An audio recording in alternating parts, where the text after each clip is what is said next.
А вас тут їх багато проживало, тих жидів? Тут проживали? Тут.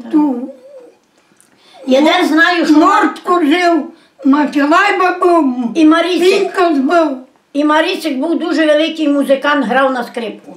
По весіллю грав усюди так.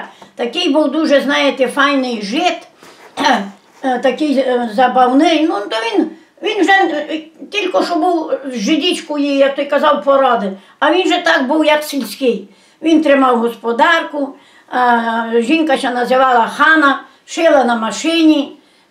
Жінкам шила, такі, зараз маємо такі ж купимо, дещо та й навержимо на себе. А туди нам шила. Шила нам, ми собі купили полотно у старому Самборі чи в новому, а вона була велика кравчиня, та й нам шила.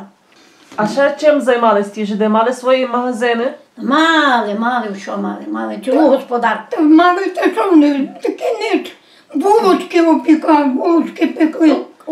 Той кац, що я кажу, той кац, ту кациху, то дуже пекли смачний хліб і булочки. Знаєте, прийшло. Більше вони нічим. Так, більше ще нічим не займали. І там у Семінові, що воно називається село Семінов, так само, там інакшого не було ніч, крім булочок.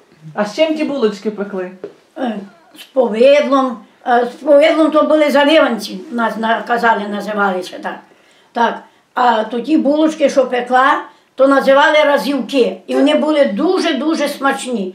А чому їх називали разівки? Вони так були, трошки були такі темнішої муки. А були такі, як жменьки, булочки круглі, посипали зверху, знаю чим то таке.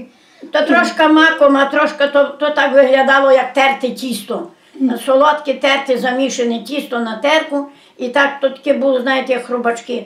То тимо зверху посипали і трошки маком, але вже перед святим вечором то до них люди дуже йшли купувати того хліба і ті булочки,